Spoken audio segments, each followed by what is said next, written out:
July. Let's go.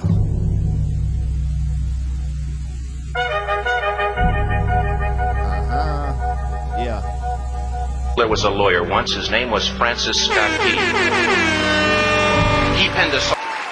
What is going down, world? Welcome to the 40-year-old FUQ Boys podcast. I go by the name Black Pegasus, and today I'm checking out the Star-Spangled Banner as you've never heard it. And I've been told I need to check this out for actually a few years. And this year I decided to check it out and then release it on the 4th of July. What you know about America and its Independence Day, baby. Anyways, I figured this would be cool. This would be a good one to release. Now, I don't really expect to get a ton of views on the 4th of July, right? Because you're probably out with your family, barbecuing, you know, letting off some rockets, legally or illegally. It's funny how that goes. We're in Colorado. Everyone I know goes to Wyoming to buy fireworks and then comes here and just lets off illegal fireworks. Hey, who's calling? Hey, snitches get what? Okay. Silencio, por favor. All right, but yeah, we're checking out Star-Spangled Banner. As you never heard it. I think this will be good. I hope it will be. I have no clue what it's about, but if you're along for the ride, like, share, comment, subscribe. Let's get it popping. 40-year-old boys are back in town. 40. Boys are back in town. 40-year-old boys are back in town. The boys are back in town. 40-year-old FUQ Boys podcast. Malt liquor for your ears. 40. All right. A bit tired today. Nah, I'm not tired, really, but I had to get up at 4. My daughter had to go get a cap on a molar for a cavity, and they scheduled her. Pre-op was 5:30 in the morning, Anyways, I'm taking down the logo. I'm pulling up the video. Shout out to all the people who support the channel. If you want to become a member of our channel, link in the description. Obvious there's no obligation, but you get access to the reactions early. Let's go. Star-Spangled Banner as you've never heard it. Francis Scott Key. He penned a song. There was a lawyer once. His name was Francis Scott Key. He penned a song that I'm sure you're aware of. You've seen it. It's in most hymnals throughout our churches. It's called the national anthem. It is our song as an American. We go, however, to a ball game. We stand in our church services and we sing the words of that song, and they float over our minds and our lips, and we don't even realize what we're singing. Most of us have memorized it as a child, but we've never really thought about what it means. Let me tell you a story. Francis Scott Key was a lawyer in Baltimore. The colonies were engaged in vicious conflict with the mother country, Britain. Because of this conflict and the protractedness of it, they had accumulated prisoners on both sides. The American colonies had prisoners and the British had prisoners. And the American government initiated a move. They went to the British and they said, let us negotiate for the release of these prisoners. They said, we want to send a man out to discuss this with you. They were holding the American prisoners in boats about 1,000 yards offshore. And they said, we want to send a man by the name of Francis Scott Key. He will come out and negotiate to see if we can make a mutual exchange. On the appointed day, in a rowboat, he went out to this boat and he negotiated with the British officials. And they reached a conclusion that men could be exchanged on a one-for-one basis. Francis Scott Key, jubilant with the fact that he'd been successful, went down below in the boats, and what he found was a cargo hold full of humanity, men. And he said, men, I've got news for you tonight. You're free. He said, tonight I have negotiated successfully your return to the colonies. He said, you'll be taken out of this boat, out of this filth, out of your chains. As he went back up on board to arrange for their passage to the shore, the admiral came and he said, we have a slight problem. He said, we will still honor our commitment to release these men, but it'll be merely academic after tonight. It won't matter. And Francis Scott Key said, what do you mean? He said, well, Mr. Key, he said, tonight we have laid an ultimatum upon the colonies. Your people will either capitulate and lay down the colors of that flag that you think so much of, or you see that fort right over there, Fort Henry? He said, we're going to remove it from the face of the earth. He said, how are you going to do that? He said, if you will, scan the horizon of the sea. And as he looked, he could see hundreds of little dots. And he said, that's the entire British war fleet. He said, all of the gunpowder, all of the armament is being called upon to demolish that fort. It will be here within striking distance in a matter of about 2.5 hours. He said, the war is over. These men would be free anyway. He said, you can't shell that fort. He said, that's a large fort. He said, it's full of women and children. He says, it's predominantly not a military fort. He said, don't worry about it. They said, we've left them a way out. And he said, what's that? He said, do you see that flag way up on the rampart? He said, we have told them that if they will lower that flag, the shelling will stop immediately. And we'll know that they've surrendered, and you'll now be under British rule. Francis Scott Key went down below and told... Bruh. I don't think I've heard this story specifically. This is interesting. We all know how it ends up for you Brits. Yeah, we all know how it ended up for y'all. So that's why I'm smiling, because Americans were lit. The forefathers, as they call it, were freaking bananas. Legit gangsters. Whether you like it or not, there's always got to be a winner or a loser. Always. In every, even when we go back to like indigenous people, when certain resources run out, they're like, yo, I got to get the land by the lake, man. We need water. What do they got to do? Combat the other tribes. That's just what it is. There's always winners and losers. You know, tribalism is a real thing. You know, from what I've seen, you know, sometimes it's rare to even see like indigenous people share resources, right? Like a different tribe share. There's just, I don't know what about the human experience. That's probably the part I don't like, that we can't just figure some things out. But what I will say is the founders of America were legit gangsters. They had what do they call that? Dragon's blood? Bruh. Eagle's blood? Like, think about this. Just think about Britain, the power at the time. What type of power they had. And just some gangsters who were like, we want freedom of religion. We don't want to pay your crummy taxes. And we want to rock in this new land. And you ain't going to stop us. You can get these hands. What? Not only did they say you can get these hands, they gave them these hands. Fast forward to 2024, you got a light-skinned brother mixed with all different type of mud effing bloodlines, loving America, talking about it. Bruh, the history of America is so lit. It's too bad we're on the downswing right now. This might be the fall of Rome. Shit, I might be in the middle of the fall of Rome. But damn, just this story, this build-up so far. Got your boy hyphy, super-duper hyphy. Happy 4th of July, mother suckers. Dang. Told the men what was about to happen. And they said, how many ships? He said, hundreds. The ships got closer. Francis Scott Key went back up on top and he said, men, I'll shout down to you what's going on as we watch. As twilight began to fall, and as the haze hung over the ocean as it does at sunset, suddenly the British war fleet unleashed. He says the sound was deafening. There were so many guns that there were no reliefs. He said it was absolutely impossible to talk or hear. He said suddenly the sky, although dark, was suddenly lit. And he says from down below, all he could hear the men, the prisoners, saying was, tell us where the flag is. What have they done with the flag? What'd you do with it? Is the flag still flying over the rampart? Tell us. Is it? 1 hour, 2 hours, 3 hours into the shelling.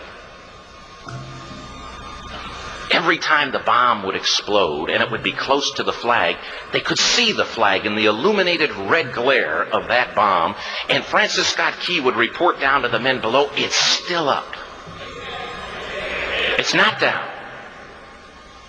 Getting goosebumps. The admiral came and he said, your people are insane. He said, what's the matter with them? What's the matter with us? He said, don't they understand this is an impossible situation? Nothing's impossible. Francis Scott Key said he remembered what George Washington had said. He said the thing that sets the American Christian apart from all other people in the world is he will die on his feet before he'll live on his knees. The Admiral said, we have now instructed all of the guns to focus on the rampart to take that flag down. He said, we don't understand something. Our reconnaissance tells us that that flag has been hit directly again and again and again, and yet it's still flying. We don't understand that. But he said, now we're about to bring every gun for the next 3 hours to bear on that point. Francis Scott Key said the barrage was unmerciful. All that he could hear was the men down below praying. The prayer, God, keep that flag flying where we last saw it.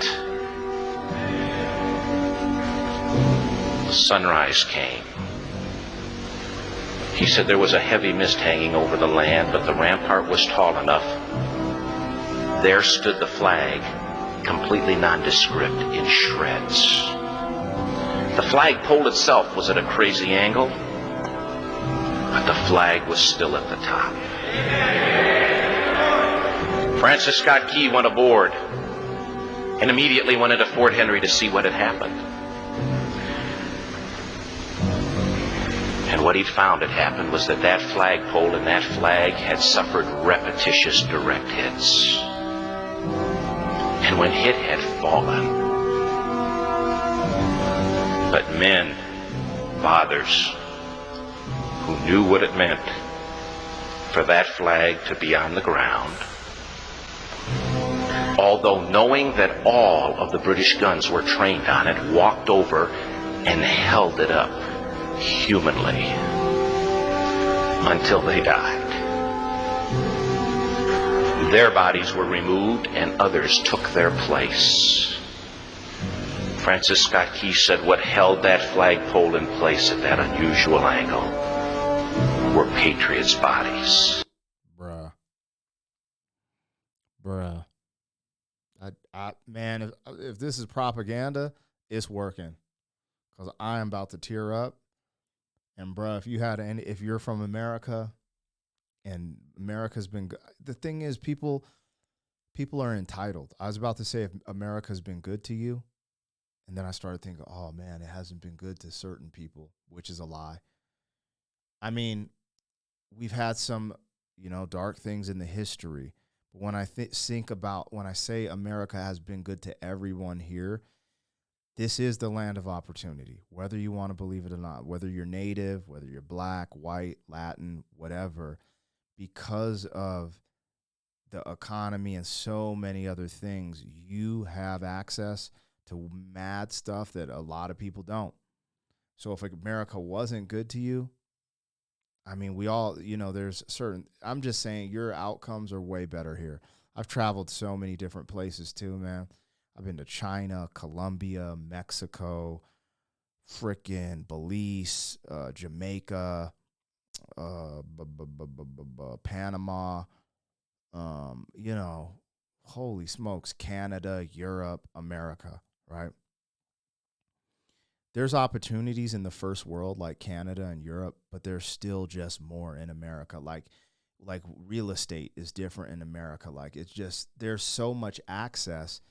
And it's just unfortunate that a lot of people don't take advantage of that in America.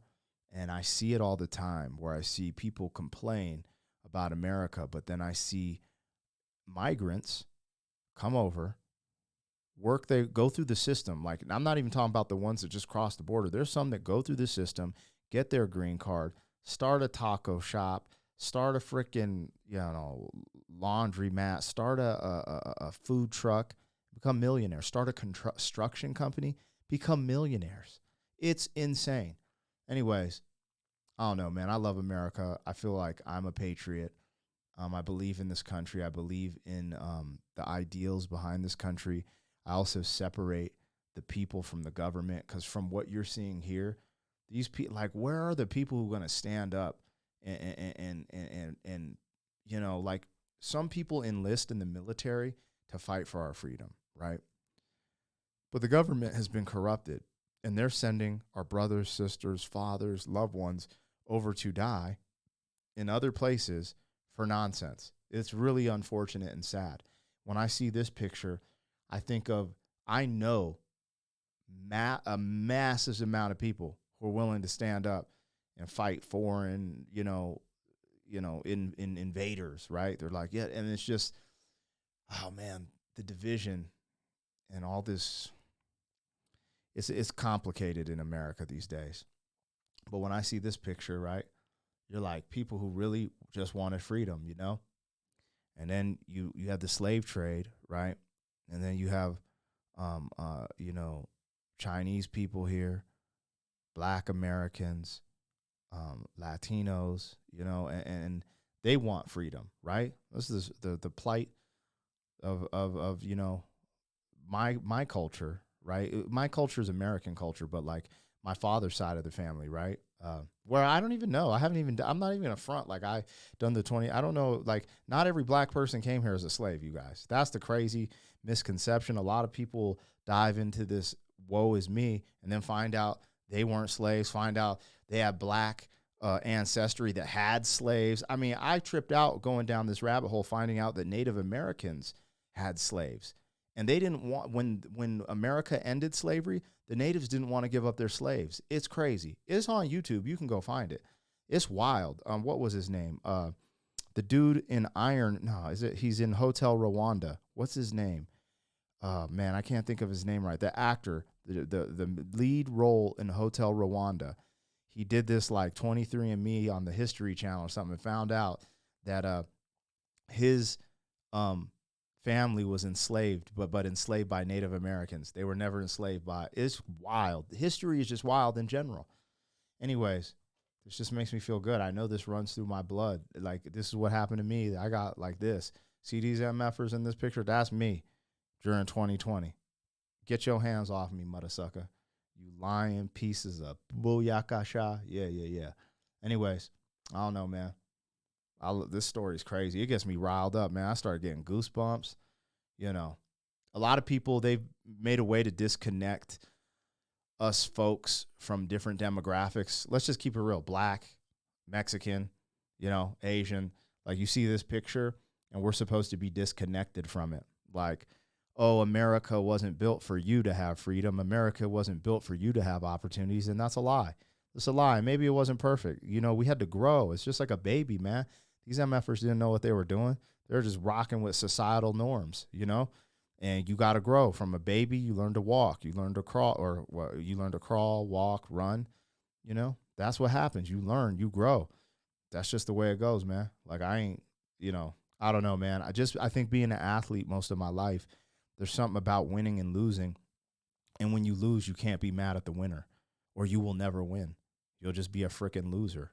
That's it. It's just how it goes. You lose, you got to watch the winner and give them respect and then learn how to win because of that loss. If you're just going to cry about it, that's just the way you're going to be a loser the rest of your life.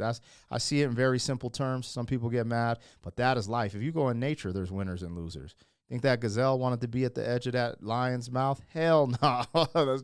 That was it. You know what I'm saying? He lost that day. He lost. It is what it is. And I'm anyways, man. Damn. He penned the song, "Oh, say can you see by the dawn's early light what so proudly we hailed at the twilight's last gleaming?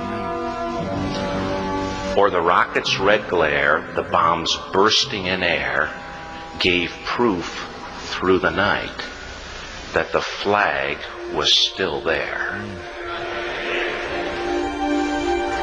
Oh, say, does that star-spangled banner yet fly and wave o'er the land of the free and the home of the brave?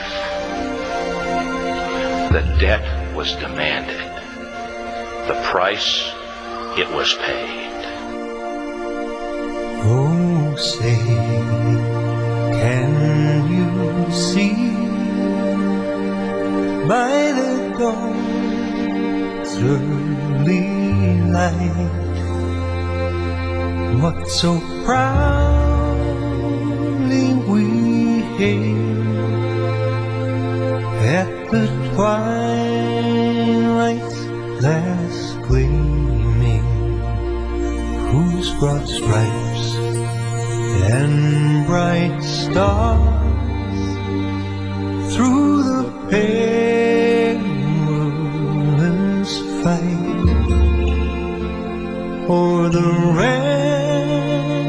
ramparts we watched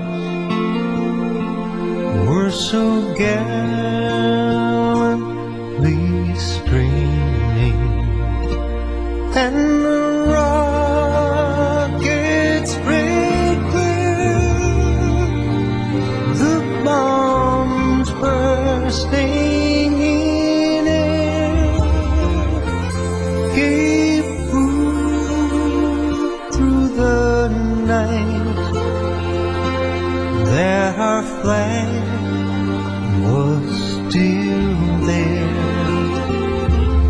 Oh, say, does that star-spangled banner yet wave o'er the land of the free and the home of the brave? Oh, say, does that star-spangled banner yet wave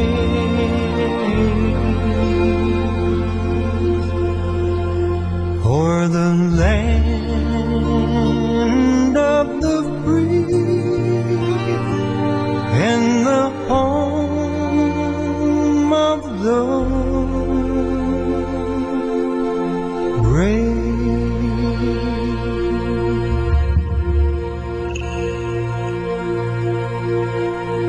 Let's address it. Let's address it. The real Pride Month is here, baby. That's why I don't really rock. Like, I have nothing against any other folks, man. God bless everyone. I'm going to just keep it real, man. The whole Pride Month, I get frustrated because this is the real Pride Month. The only reason you could have that rainbow-ass flag is because of this American flag, which is the real flag of inclusion. That's what I believe. That's just the truth. Without this flag right here, there ain't none of those flags, man. I get frustrated being in America, seeing people fly their flags first. You crazy as hell, dog. I don't care if it's the rebel flag, the Mexico flag, the Ukrainian flag. Nothing should fly first in this country before the USA flag, because that this has propped up so many of us, given us so many opportunities where you could have that freedom and freedom of speech and all these things. Even with the LGBT community, they've had most of their so much progressive success. And some of the stuff is nonsense, right? But some of it is like accepting people for being people. I'm with that. I'm just like, look, man, I ain't your judge. I ain't God. So I'm cool. American values, free. You have freedom of expression and do things, be yourself. But when they start pushing ideologies where we're literally in a conflict trying to discuss what's a man and a woman, that's problematic, But again, because of this flag, that's why you can have those conversations. As crazy as they are, as delusional as they might seem, this flag, and people died for this flag. Not just these brothers on the hill, but slaves, people who went into war for this country, World War I, II, Vietnam, Desert Storm, the list goes on and on and on, you guys. Look, I respect the flag, man, and that's not going to stop. And we're in a time where we're being bamboozled, right? And they're trying to turn and I would typically say, I don't like to do the left and right thing, but from everything I'm saying, the left is attacking the flag more so than anything, right? They say it represents Trumpism, and all these things that it's like, look, this is the American flag, man. This represents freedom. And I ain't going to act like we didn't have a rocky history and there's still shady things that happen. But, bro, if you going to sit here and act like there's a better country and you're an American, and like I benefited from America, bro. Like I ain't going to sit here and dance around the fact that America has given me, my family, a better life and has given millions of people. And you know what's funny is when people start getting in the race conversation, America has propped up more black voices, more Latin, more Asian. Every race you could think of has propped them up more over the world, right? Like Jay-Z, Jay-Z, Obama. Like it's funny how they're more recognizable than most of these countries, you know, have leaders from, you know, some of these other countries. It's just America's a phenomenon. It's an experiment. It's a constitutional republic, and it's lit. Y'all can say whatever you want to say to badmouth me for believing in the ideas of freedom, justice, and equality for all, but that's what America stands for. It's a melting pot, and there is a strength in us coming together. And I think that's getting lost in today's verbiage, man. You know, because what happens is we're forgetting what it means to be American. And let's keep it a buck. We still speaking English. Come on, man. Britain, come on, man. We still speaking English. Like, I ain't that disconnected. Like, I know there's ties to all this stuff, but I'm definitely proud American, man. I hope you guys have a good 4th of July. I hope you represent that Independence Day. You know, the last few years I see people that look like me burning the American flag, and it hurts my soul because I was similar when I was young. I didn't realize what I had. You know, I wanted everything just given to me, handed to me. I felt like I deserved this. And sometimes I fed into the rhetoric of, oh, because I'm black or half black, you know, I was a victim of slavery and I deserved certain things. I didn't want to work for it. And when I put on my big boy pants and went out and started working construction, which sucked, landscaping sucked, absolutely sucked. But that's what led me to music. I started attacking music like I did my working career. Here I am, have a career in throwing concerts, a YouTube career, a bunch of different things. But until I put on my big boy pants and stop saying, hey, I deserve this and that, and actually go work for it, you know, and that's the danger of thinking that way. I didn't realize how dangerous it was when I was young. Oh, man. Look at all these rich people, man. They must have just been given that. Oh, they were born into that. Some rich people are. But it don't matter I don't give up what other people are doing, man. I got to work. I got to make my claim. You know what I'm sizzling? I had a lot of growing up to do, man. And the school system is not better than it was then. So if I grew up and I was thinking that, then I can't imagine what these kids are thinking now with the stuff I see on the internet. So God bless America. God bless you. Happy 4th of July. No disrespect to you Brits that follow the channel, but you ain't my master, man. You know what I'm saying? Anyways, yo, man, you guys have a good-ass day. And, yeah, let those fireworks let off. And come on, man. We got a country to save. 40. City boy! City boy! Thank you for being some man. 40 years down the road, back again. FUQ boy.